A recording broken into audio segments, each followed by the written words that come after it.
Un cordial saludo para todos. Mi nombre es Alexis Emilio Duarte Castilla. Soy docente en ejercicio y maestrante en educación intercultural de la Universidad Nacional Abierta y a Distancia UNAP. Me llena de orgullo poder ser parte de esta institución que, desde sus fundamentos, impulsa una educación con sentido, con raíces y sobre todo con compromiso hacia la transformación de las realidades sociales y culturales de nuestro país. El trabajo que presento en este ejercicio parte de una lectura que me pareció profundamente reveladora y necesaria. Se trata del artículo de José Viveros Márquez, publicado en 2016 y titulado Evaluación del enfoque intercultural bilingüe en la educación primaria indígena. Es un estudio de caso en la región indígena Los Altos de Chiapas. Este estudio no solo recoge una mirada crítica sobre cómo se implementa la educación intercultural bilingüe, sino que también nos permite repensar lo que entendemos por interculturalidad desde las voces, las tensiones y las aspiraciones reales de los pueblos indígenas. La razón por la cual elegí este texto no es solamente académica, sino ética y pedagógica. Considero que cualquier propuesta educativa que busque ser justa debe nacer del reconocimiento de esa diversidad cultural y lingüística que existe obviamente en nuestros territorios. Y si bien se han dado pasos importantes en el discurso, muchas veces lo que ocurre en las aulas sigue estando lejos de esa promesa intercultural. Por eso, a partir de esta lectura, construí un organigrama que recoge y aplica los elementos más relevantes para comprender qué significa realmente implementar un modelo de educación intercultural bilingüe y qué condiciones deben existir para que ese modelo no se quede en el papel, sino que se vuelva una realidad viva y transformadora. Pues bien, a lo largo de este video iré explicando cada una de esas partes, desarrollando sus implicaciones y planteando cómo debería ser un proyecto educativo intercultural verdaderamente exitoso. Bien, cuando hablamos de educación intercultural bilingüe, lo primero que debemos tener claro es que no se puede construir desde una lógica externa o impuesta. La educación, para ser verdaderamente transformadora, debe partir del reconocimiento profundo de quienes son los sujetos que la viven. Y en el caso de los pueblos indígenas, esto significa reconocer que sus comunidades tienen formas propias de ver el mundo, de comprender la vida, de enseñar, de cuidar, de sanar, de convivir. Sus necesidades educativas no pueden verse como una lista de carencias, sino como expresiones legítimas de una historia, una lengua, una espiritualidad y una visión que han sido construidas colectivamente a lo largo del tiempo. Por eso todo proyecto educativo que se diga ser intercultural debe comenzar desde ahí, desde la raíz cultural de cada pueblo. Un modelo educativo exitoso no es el que impone saberes ni metodologías ajenas, sino el que reconoce esas necesidades, las pone en el centro y propone caminos pedagógicos que respeten y fortalezcan la identidad colectiva de la comunidad. Esto no solo dignifica a los pueblos, sino que mejora la calidad del aprendizaje porque los estudiantes se sienten reconocidos y valorados. Ahora bien, estas necesidades no son únicamente lingüísticas. No basta con enseñar en lengua indígena para decir que un modelo es intercultural. Estas necesidades también tienen que ver con formas distintas de aprender, como la oralidad, la observación, la experiencia comunitaria. Tienen que ver con formas de relacionarse en el entorno, donde la naturaleza no es un recurso, sino una fuente de sabiduría. Y también con formas propias de resolver los conflictos que muchas veces priorizan la palabra, la armonía y el consejo de los mayores por encima del castigo o la autoridad rígida. Por eso, cuando pensamos en el perfil del estudiante que se quiere formar, no se trata de moldear a quien pues obviamente repita contenidos, sino de formar personas con orgullo por sus propias raíces, con conocimiento de su historia y su lengua, y al mismo tiempo con herramientas para dialogar con otras culturas sin perder su esencia, porque la interculturalidad no significa renunciar a lo propio, sino aprender a convivir y a construir con el otro desde el respeto. Es importante dejar claro que los pueblos no están reclamando una educación diferente por capricho, hacen por derecho, porque la historia ha demostrado que cuando la educación se impone de forma uniforme, desconociendo las culturas locales, se generan graves consecuencias. Por ejemplo, exclusión, fracaso escolar, pérdida cultural.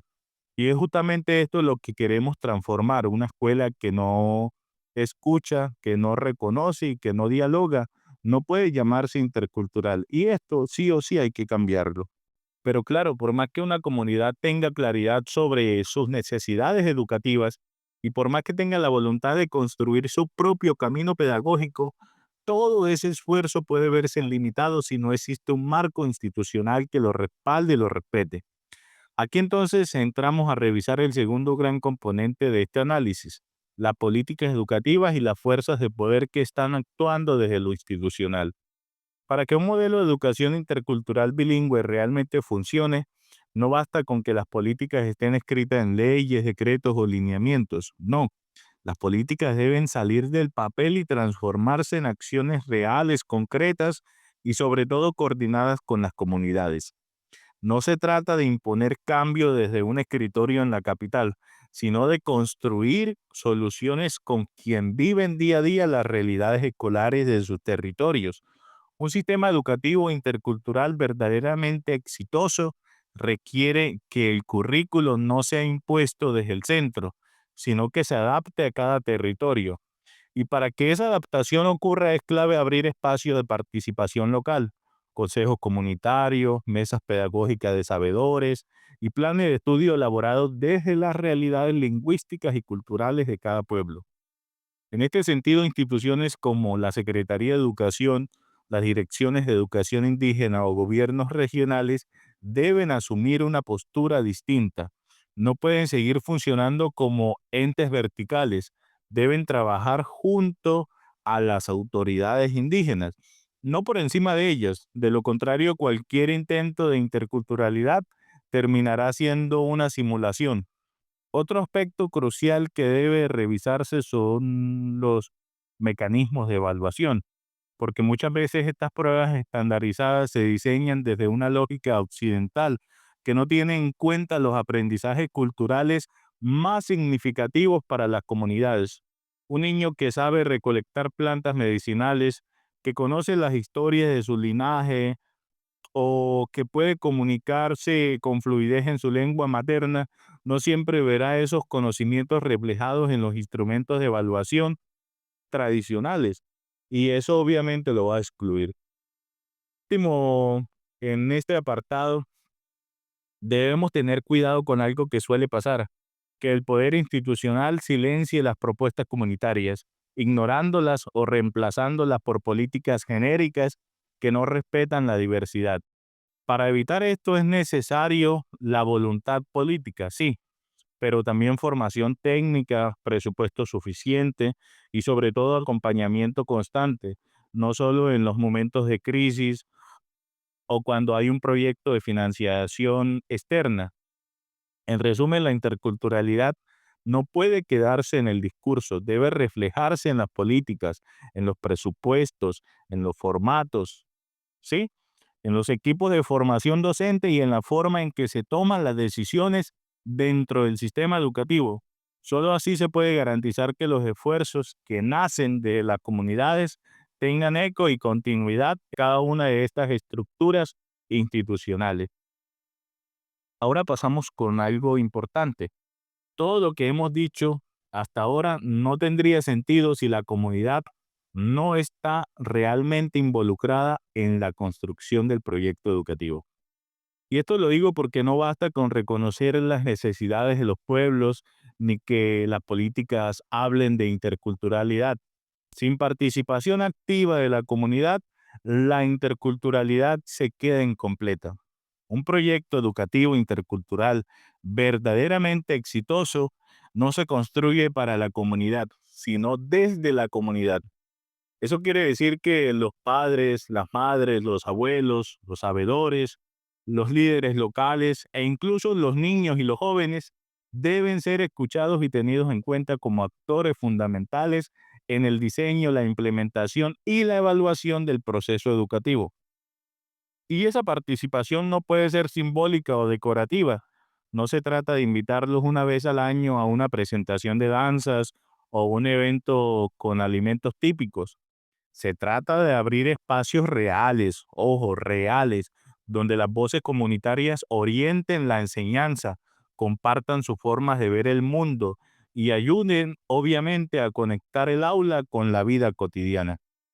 Por eso la escuela intercultural debe abrirse al conocimiento del territorio. Y cuando decimos territorio no hablamos solo de geografía, hablamos de todo lo que compone la vida de la comunidad, las plantas medicinales, los rituales, las leyendas, las formas de organización comunitaria, el calendario agrícola y por supuesto la lengua viva que se habla en el día a día. Todo eso es conocimiento, todo eso debe entrar en el aula. Cuando esto ocurre, la comunidad no siente que la escuela le pertenece a otro. La comunidad ve que la escuela no borra su cultura, sino que la proyecta, la reconoce y la dignifica. Y cuando un niño ve reflejada su vida, su familia y sus historias en lo que aprende, se siente motivado, respetado y más dispuesto a permanecer en la escuela. Ahora bien, esto no pasa por sí solo, es necesario crear mecanismos efectivos de participación, consejos escolares comunitarios, asambleas pedagógicas, acompañamiento de sabedores locales, planificación compartida entre docentes y comunidad. No basta con una buena voluntad, hay que institucionalizar esa participación, hacerla parte del modelo de gestión escolar, porque en última instancia una escuela verdaderamente intercultural no solo enseña contenidos, sino que se convierte en un punto de encuentro entre la comunidad y el conocimiento, un lugar donde lo propio y lo externo dialogan con respeto y se construyen mutuamente. Después de comprender que los pueblos indígenas tienen necesidades educativas propias, que el sistema debe alinearse con ellas y que la comunidad debe ser protagonista del proceso, surge una pregunta inevitable. ¿Por qué estos modelos son tan necesarios? ¿Qué justifica su implementación más allá del deseo o la voluntad de ciertos sectores? Aquí entramos en el cuarto componente del análisis, los argumentos que respaldan con fundamentos sólidos los modelos de educación intercultural bilingüe dirigidos a las poblaciones nativas.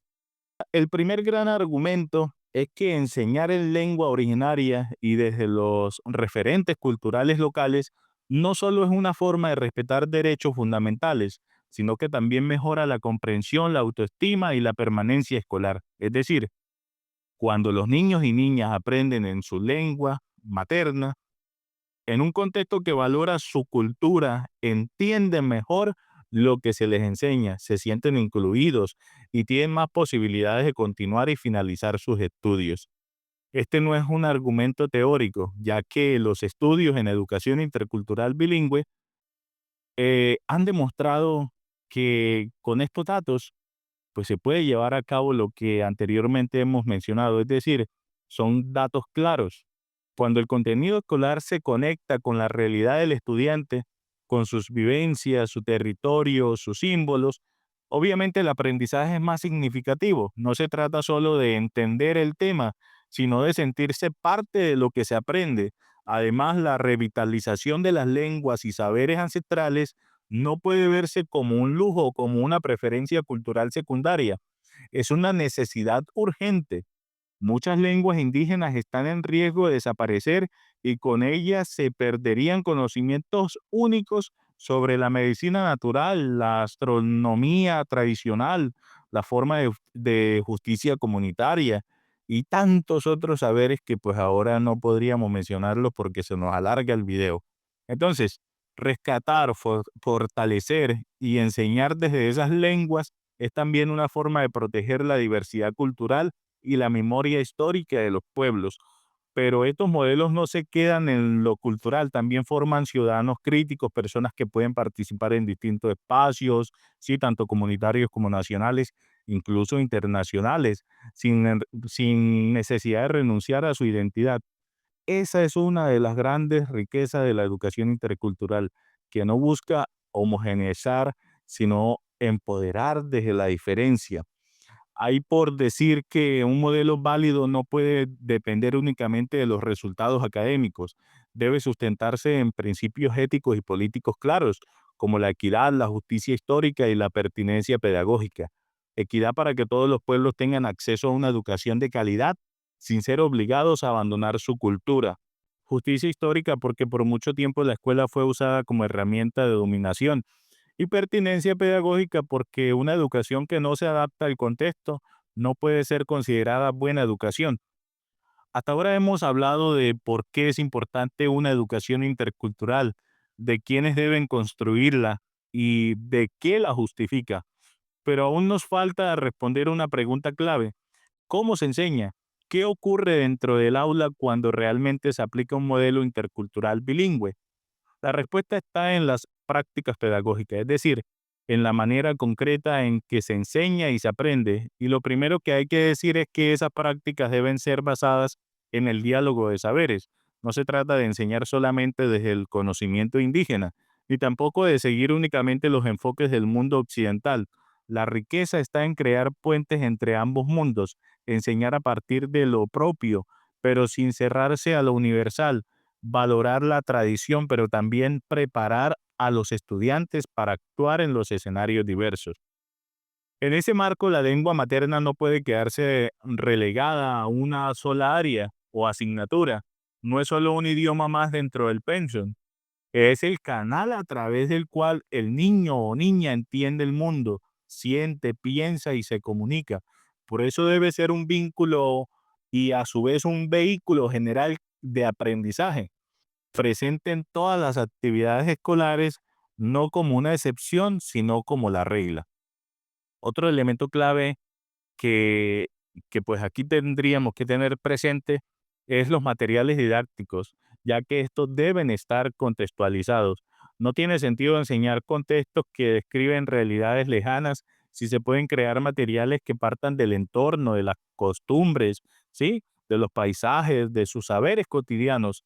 Y esto solo se logra si esos materiales se diseñan junto a la comunidad, incluyendo sabedores, familias, líderes locales. Solo así reflejarían verdaderamente los modos de vida y el pensamiento del pueblo. Las metodologías también deben ser coherentes con la vida comunitaria. Una educación intercultural efectiva no se basa únicamente en clases magistrales. Debe incluir la narración oral, las caminatas pedagógicas, ¿sí? Los talleres con ancianos, los trabajos en la tierra, la música tradicional, los juegos de antes y tantas otras formas de enseñanza que tienen sentido dentro del territorio. Y lo más importante, la escuela no debe imponer su ritmo, sino adaptarse al ritmo y sentido de la vida del pueblo. Esto implica, por ejemplo, que si en una comunidad se celebra una ceremonia espiritual importante, la escuela pues debe integrarla, sí, la respete, la haga parte del aprendizaje, porque enseñar no es solo transmitir información, es formar seres humanos completos, conectados con su historia y con su comunidad y su entorno. En resumen, las prácticas pedagógicas interculturales son aquellas que respetan, integran y revitalizan los saberes locales, usando la lengua materna como una herramienta viva y activa y adaptando la enseñanza al ritmo comunitario, no al revés. Ahora, todo proyecto educativo intercultural, por más bien diseñado que esté, depende en gran medida de las personas que lo hacen realidad. Y eso nos lleva al último eje del organigrama. ¿Quiénes deben enseñar, quiénes deben aprender y cómo deberían formarse para que este modelo funcione de verdad? En primer lugar, es fundamental que los docentes conozcan la lengua, la historia y las prácticas culturales de los pueblos donde enseñan. Idealmente deberían ser parte de esa comunidad o por lo menos haber sido formados en el diálogo con ella. Un maestro intercultural no puede ser ajeno al contexto. Debe sentirlo, comprenderlo y obviamente valorarlo, porque su rol no es solo enseñar contenido, sino actuar como un puente vivo entre las culturas. Ahora bien, esto no significa que todo docente indígena esté automáticamente preparado. La formación continua es clave. Necesitan preparación constante, ¿sí? En interculturalidad, pedagogía crítica y metodologías propias del contexto indígena. No basta con saber hablar la lengua, también hay que entender cómo aprenden los niños en su entorno, qué valores son esenciales para la comunidad y cómo traducir eso en estrategias en el aula. Tampoco es suficiente con traducir contenidos del español a la lengua indígena. El rol docente es mucho más que eso. Debe generar conexiones significativas entre el saber occidental y el saber ancestral. Debe promover que el conocimiento fluya en ambas direcciones, ayudando a que el niño no tenga que elegir entre su cultura y la escuela, sino que pueda vivir ambas con armonía. En cuanto a los estudiantes, el objetivo no es formarlos para que abandonen su identidad, sino para que se conviertan en sujetos con una doble o triple competencia cultural. Esto significa que deben ser firmes en su cultura, tener una identidad sólida, pero también contar con herramientas para dialogar, participar y transformar otros espacios más allá de su comunidad. Esa es la verdadera potencia de la educación intercultural, formar personas que no se adapten a un solo mundo, sino que aprendan a habitar varios sin perder su esencia. Y por último, es necesario reconocer que una buena formación docente intercultural también exige una revisión interna. Implica revisar prejuicios, ¿sí? Desmontar estereotipos, de colonizar el pensamiento y abrirse al aprendizaje colectivo. No se trata solo de adquirir técnicas, sino transformar la manera de mirar al otro, de escuchar, de enseñar, de aprender. Porque un educador intercultural no solo enseña desde los libros, enseña desde el respeto, desde el reconocimiento y desde el compromiso con la justicia cultural y educativa. Quiero cerrar este recorrido expresando mis más sinceros agradecimientos, primero a la Universidad Nacional, UNAD, por abrir estos espacios académicos que realmente permiten pensar en una educación distinta, una educación con rostro humano, con raíces, con historia y con esperanza. A mis docentes, en especialmente a la tutora Natalie Marcela Muñoz Murcia y compañeros de la maestría en educación, quienes con sus aportes, reflexiones y experiencias, pues obviamente enriquecen cada día este camino colectivo de formación.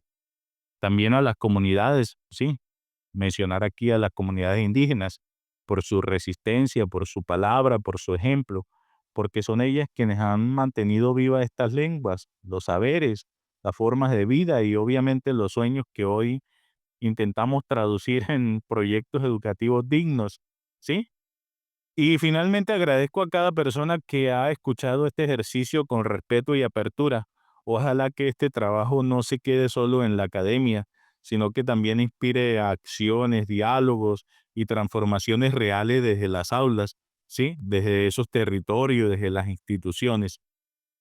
Por último, gracias por acompañarme. Soy Alexis Emilio Duarte Castilla, docente maestrante en educación intercultural y orgulloso de caminar junto a quienes creen que otra educación es posible y necesaria.